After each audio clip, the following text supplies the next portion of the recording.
জয় শ্রী রাধা মাধব। আজ আমি গীতা পাঠের ফলে আমাদের কি উপকার হয়, অর্থাৎ গীতা পাঠের ফল কি, সেই বিষয়ে আমি আলোচনা করছি।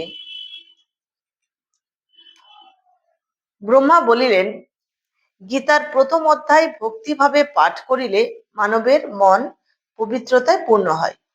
দ্বিতীয় অধ্যায় পাঠ করিলে নির্মল বুদ্ধি লাভ হয়।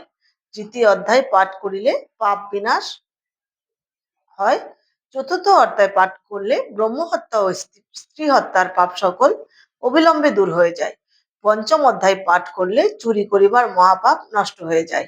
ষষ্ঠ অধ্যায় পাঠ করলে দুর্ভাগ্য নাশ হয়। সপ্তম অধ্যায় পাঠ করলে নির্মল মতি লাভ হয়। অষ্টম অধ্যায় পাঠ করলে ভোজন জন্য পাপ নষ্ট হয়ে থাকে, অর্থাৎ আমরা যে অভক্ষ ভক্ষণ করি, অভক্ষ ভক্ষণ জনিত পাপ নষ্ট হয়। নবম অধ্যায় পাঠ করলে পৃথিবীর দান সম পুণ্য লাভ হয়, অর্থাৎ গীতা পাঠ করলে আমাদের বিভিন্ন বড় বড় দানের সমান পুণ্য লাভ হয়। দশম অধ্যায় পাঠ করলে সমস্ত পাপ নষ্ট হয়ে হৃদয়ে শ্রেষ্ঠ জ্ঞানের উদয় হয়।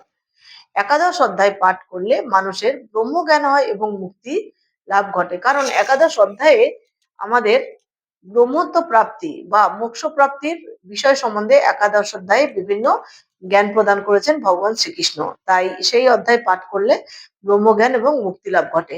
দ্বাদশ অধ্যায় পাঠ করলে ভগবানের প্রতি বিশুদ্ধি ভক্তি জন্মে। ভগবানের প্রতি বিশুদ্ধি ভক্তি জন্মালেই আমরা নিরন্তর ভগবানের নাম গানে রত থাকতে পারবো। তাই দ্বাদশ অধ্যায় পাঠ করা আমাদের প্রকৃতই কর্তব্য। দ্বাদশ অধ্যায় পাঠ করলে ভগবানের প্রতি বিশুদ্ধ ভক্তি জন্মে। ত্রয়োদশ অধ্যায় পাঠ করলে জ্ঞান চক্ষুর বিকাশ এবং শক্তি লাভ হয়।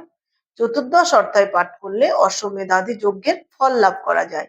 পঞ্চদশ অধ্যায় পাঠ করলে নির্মল জ্ঞান উদয়ে যোগী হওয়া যায়। ষোড়শ অধ্যায় পাঠ করলে ভববন্ধন থেকে মুক্ত হওয়া যায়। সপ্তদশ অধ্যায় পাঠ করলে বাজপেয় নামক যজ্ঞের ফল লাভ হয় এবং ভগবানের প্রতি প্রগাঢ় ভক্তির উদয় হয় এবং মুক্তি লাভের পথ প্রশস্ত হয়। অষ্টাদশ অধ্যায় পাঠ করলে জ্ঞান বর্ণিতে সকল পাপ নষ্ট হয়ে যায় এবং ভগবান শ্রীকৃষ্ণের কৃপা লাভ করা যায়। ভক্তিভাবে গীতা পাঠে জীব ইহলোকে সুখ শান্তি এবং পরলোকে পরম সুখী হয়ে মুক্তি লাভ করে। আমরা গীতা পাঠের ফল আলোচনা করেছি এবং আমরা তাতে জানতে পারি যে আমাদের এই জীবনে যত রকম পাপ আছে, সমস্ত পাপ থেকে মুক্ত হওয়ার একমাত্র উপায় হচ্ছে শ্রীমদ্ ভাগবত গীতার জ্ঞান আত্মস্থকরণ। কারণ শ্রীমদ্ ভাগবত গীতাতে রয়েছে 18টি অধ্যায়। এই 18টি অধ্যায়ের উদ্দেশ্য বিভিন্ন রকম। 18টি অধ্যায়ের এক এক অধ্যায় পাঠ করলে আমরা এক এক বিষয় সম্বন্ধে জ্ঞান লাভ করতে পারি এবং এই তত্ত্বজ্ঞান আত্মস্থকরণের মধ্য দিয়ে আমরা জীবনের সমস্ত সমস্যার থেকে মুক্ত হওয়ার দিশা খুঁজে পেতে পারি।